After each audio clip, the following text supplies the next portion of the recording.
কারা করছে? কোন দল করে? অবান্না জনক বিজেপি বিজেপি কি নাম রয়েছে? হ্যাঁ কারা করছে? জনক মণ্ডল। আর আবার উত্তপ্ত সন্দেশখালী। এবার তৃণমূল করে এক মহিলাকে বেধড়ক মারধর করার অভিযোগ বিজেপির বিরুদ্ধে। অভিযুক্ত বিজেপি নেতৃত্বের বিরুদ্ধে সন্দেশখালী থানায় লিখিত অভিযোগ দায়ের করেছেন নিগৃহীতা মহিলা। তিনি তৃণমূলকে সমর্থন করেন। এই অপরাধে সন্দেশখালীর খুলনার বাসিন্দা এক মহিলাকে বেধড়ক মারধর করার অভিযোগে উত্তপ্ত উত্তর 24 পরগনার সন্দেশখালী। মহিলার অভিযোগ, তিনি তৃণমূলকে সমর্থন করেন। বিজেপির লোকজন তাকে একাধিকবার তৃণমূল না করার হুমকি দিয়েছিলেন, কিন্তু মহিলা তাদের কথা পাত্তা না দিয়ে তৃণমূলকেই সমর্থন করে যান। এরপর ওই মহিলাকে লাঠি দিয়ে রাস্তায় ফেলে মারধর করা হয় বলে অভিযোগ। আহত অবস্থায় তাকে সন্দেশখালী গ্রামীণ হাসপাতালে নিয়ে যাওয়া হয়। পরবর্তীকালে খুলনা হাসপাতালেও তার চিকিৎসা হয়। আপাতত তিনি স্থিতিশীল রয়েছেন বলে জানা গিয়েছে। বিজেপির হাতে নিগৃহীতা ওই মহিলা বলেন, আমরা তৃণমূল করি, ওরা বিজেপি করে। আমরা কেন তৃণমূল করছি সেই হিংসায় আমাকে মারধর করলো। বিজেপির জনক মণ্ডল, অপর্ণা মণ্ডল আমাকে লাঠি দিয়ে মেরে ফেলে দেয়। তারপর লাথি ঘুষি চর মারতে থাকে। মোট 5 জন আমাকে মেরেছে। ওরা সবাই বিজেপি করে, কিন্তু আমরা বিজেপি করব না, তৃণমূলই করব। ঘটনায় অভিযুক্ত বিজেপি নেতাকর্মীদের বিরুদ্ধে সন্দেশখালী থানায় লিখিত অভিযোগ দায়ের করা হয়েছে। যদিও এই ঘটনায় একজনকে এখনও গ্রেফতার বা আটক করতে পারেনি পুলিশ। বিজেপি করছে, আমরা তৃণমূল করিনি, তাই জন্য আমাদের মারধর করছে।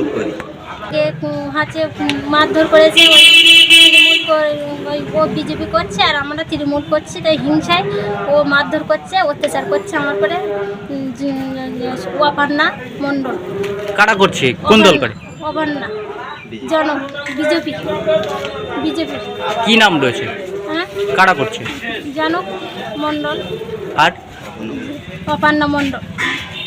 কি বলছে? কি আপনার উপরে কি? আমার বিরুদ্ধে মারধর করছে। ও ধরো বিজেপি পার্টি করছে, আমরা তৃণমূল পার্টি করছি, তাই আমার পরে অত্যাচার করছে, হামলা করছে, মারধর করছে। আমার ভালো চোখে দেখছে না, ওরা অন্যায় অন্য কি দিয়ে মেরেছে আপনাকে? লাঠি দিয়ে চুলির মুঠো ধরে লাঠি চর ঘুষি। কতজন ছিল? ছিল 5 জন। কারা কারা জড়িত ছিল ওখানে? হাতে ওর আশেপাশে সব জড়িত লোক তারাই। আপনার নাম কি রয়েছে? আপনার নাম কি রয়েছে? আমার নাম দীপালি মণ্ডল।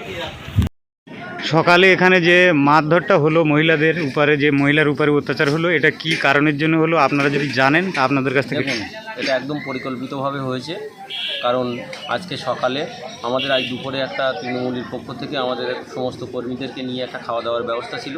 সকালে আনাজ কাটছিল, এমন সময় বিজেপির দুষ্কৃতীরা অপর্ণা মণ্ডল সহ আরও কয়েকজন মহিলা এবং তাদের স্বামীরা ইন্ধন দেয় এবং আমাদের দলীয় কর্মী দীপালি মণ্ডলকে বেধড়ক মারধর করে। আমরা সেই বিষয়টা নিয়ে স্থানীয় ক্যাম্পে যাই এবং সেখান থেকে সন্দেশখালী থানাতে একটা এফআইআরও করেছে সেই মহিলা। সেই বিষয়ের উপরে আমরা আশাবাদী যে প্রশাসন তা অবশ্যই খতিয়ে দেখে তার সুনির্দিষ্ট ব্যবস্থা অবশ্যই নেবে।